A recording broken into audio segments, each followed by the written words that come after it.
মানুষ ছিল, বাট ওইখানে এক না বলি থাক, মানুষের বকা দেওয়া ভালো না, আমরা সম্মান করতে জানি, তাই কিছু বলি নাই। মানে খুব বাজে বিহেভ করছে আমার ফ্রেন্ড আইন, অনেক সেটা গেছিল অন্য, মানে কানের তলে একটা দিতে ধরছিল, বাট আমি এটা করতে দেই নাই, কারণ ও না হয় খারাপ হইতে পারে বা মানুষের সাথে খারাপ ব্যবহার করতে পারে, আমরা তো পারি না। বাট এইখানে একটু আগে আসলে ভালো হইতো, বাট সন্ধ্যা হয়ে গেছে, এখন প্রায় সন্ধ্যার কাছাকাছি, 5:30টার উপরে যেহেতু, তাই এখানে আর লেট করা সম্ভব না, তো বাসার দিকে যাব। আচ্ছা, এখন যেহেতু আমি এখান থেকে প্রায় বাসার দিকে যাইতেছি, তাই বলি আজকে যখন ব্লগ শুরু করছিলাম তখনও বলা হয় নাই যে আজকে রমনা পার্কে কেন আমি হঠাৎ করে এখানে আসছি। আসার পর আপনাদের সারপ্রাইজ দিচ্ছি। আসলে আমার হাতে একটা ফোন দেখতে পাইতেছেন, এই ফোনটা হইতেছে আইফোন 13। আমি প্রথমে এই ফোনটা দেখাইছিলাম, কারণ হইতেছে আর এই ফোনটা হচ্ছে আমার ফ্রেন্ডের ফোন। তো হঠাৎ করে শাহিন আমাকে ফোন দিয়েছে, আমি গাজীপুরে আমাদের বাসায় ছিলাম, ওইখানে থাকার পর ও ফোন দিয়ে বলতেছে ফোনের একটা সমস্যা হয়েছে। দেন আমি ভাবছিলাম যে নর্মাল কোনো সমস্যা, আমি যাওয়ার পর ওর সাথে দেখা করে ওর এলাকা ঘুরে বেড়াই এন্ড সমস্যাটা ফিক্স করে দিয়ে আসি। বাট এইখানে আসার পর দেখি iOS 26.2 যে আপডেটটা নিউজ এটা আসছে ওটা দিছে, প্লাস ফোনটা রিস্টার্ট দিছে আইক্লাউড। এখন আইক্লাউড তো অত সহজে ফিক্সড করা সম্ভব না, তাই কি আর করব। ও বললো যে একটু রমনা পার্ক থেকে ঘুরে আসি, তাই হঠাৎ করে এখানে চলে আসলাম। এই হইতেছে কাহিনী। ফোনটা রিস্টার্ট দেওয়ার পর আগে অ্যাপল আইডি সাইন আউট করে নাই, যার কারণে ফোনটা হইতেছে ক্যারিয়ার লক হয়ে গেছে। বাট এটা খুব খারাপ যে, আর এটা বের করার উপায় আছে, কারণ অ্যাপল আইডির পাসওয়ার্ড মনে নাই, ফোন নাম্বার মনে নাই, এই জন্য আরো একটু রিস্ক। বাট সমস্যা নাই, যত মেথড আছে ওই মেথড গুলা চেষ্টা করে দেখবো। ইনশাল্লাহ একটু সময় লাগবে, ধৈর্য ধরলে সবকিছু ঠিক হয়ে যাবে। আর এখন প্রায় সন্ধ্যা হয়ে গেছে, মানুষ অনেক আছে, এখন আমরা রমনা পার্ক থেকে চলে যাব। আচ্ছা ঠিক আছে, এই যে এখন মানুষ তাও আছে, আমরা এখন আস্তে আস্তে চলে যাব।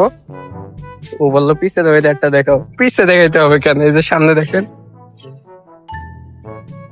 যাই হোক, ওয়েদার রমনা পার্কে যারা আসবে সবাই ওয়েদার সব জায়গায় সেই ওয়েদার দেখতে পারবে, ওয়েদার দেখার কোনো শেষ নাই। চলেন, এইমাত্র আমি এখান থেকে বের হইতে চাইলাম, মানে বাসায় যাব। বাসায় যাওয়ার আগে হঠাৎ করে মাথায় একটা মানে শয়তানি বুদ্ধি আসলো আমার, না বিশেষ করে শাহিনের। তো ও বলতেছে চলো র্যান্ডম মেয়েদেরকে দাঁড় করায় ওদের ইন্টারভিউ নেওয়া যাক। তো আমি কখনো এইসব কাজ করি নাই, আমার এই এক্সপিরিয়েন্স নাই, বাট তাও আমি একটা মানে ওইদিকে দেখা যেতেছে কিনা আমি জানি না, এই যে ওদের কাছে যাওয়ার চেষ্টা করবো। এন্ড আমি জানি না আমার কি হবে, আশেপাশে অনেক মানুষজন, তাদের সামনে যাওয়ার পর ওদের সাথে একটু কথা বলার ট্রাই করবো, দেখবো কি হয়। বাট কোনো মাইক্রোফোন নাই, যার জন্য হয়তো ভয়েসটা উঠবে না। দেন দেখি আগে আমি যাইতে পারি কিনা, গেলে দেখাবো। আর এ অলরেডি হাঁপায়া গেছে, এখন আর দেরি করা সম্ভব না, যেহেতু সন্ধ্যার দিক হয়, মানে সন্ধ্যার কাছাকাছি হয়ে গেছে। এখান থেকে আমাকে আবার গাজীপুর যাইতে হবে। চলেন যাও যাক।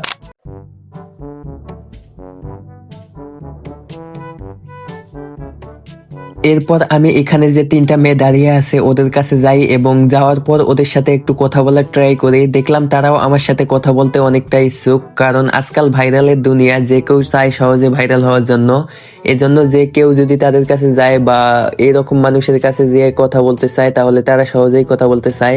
আর আমি ফেসবুক এবং ইনস্টাগ্রাম রিলে দেখেছি রমনা পার্ক সহ অন্য পার্কে যে কোনো মানুষ র্যান্ডম মানুষের কাছে যায় এবং এইভাবে কথা বলার ট্রাই করে। আসলে এটা আমার নতুন একটা অভিজ্ঞতা এবং আমি তাদের সাথে কথা বললাম, বিভিন্ন বিষয় নিয়ে আমাদের মাঝে কথা বললো, এটাও একটা নতুন অভিজ্ঞতা। কেউ খারাপ মন্তব্য করবেন না। আর যাদের সাথে কথা বলছিলাম ওরা যেমনই হোক না কেন, আমি ওদের ফেসটা ব্লার বা হাইড করে দিয়েছি, কারণ আমার ভিডিও দেখে তাদেরকে নিয়ে যেন কেউ কোনো রকম মন্তব্য না করতে পারে। মূলত এজন্যই আমি অরিজিনাল ভয়েস অফ করে রেখেছি এবং ভয়েস ওভার করতেছি। কিন্তু আমার এই অভিজ্ঞতা একদম অন্যরকম ছিল, যেটা অনেক ভালো লেগেছে।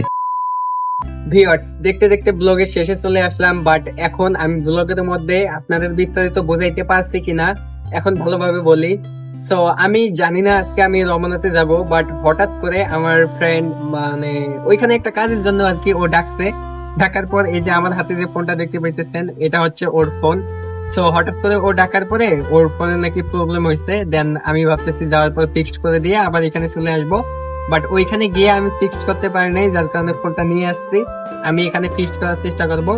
আর এই ব্লগটা এ পর্যন্ত জানি না কতটুকু সুন্দর হয়েছে, বাট এখন থেকে, যদিও আজকের এই ব্লগটা ডেইলি লাইফস্টাইল ব্লগ হয় নাই, বাট এখন থেকে আমি নিয়মিত ডেইলি লাইফস্টাইল ব্লগ দেওয়ার চেষ্টা করব। সো এই ব্লগটা এ পর্যন্ত।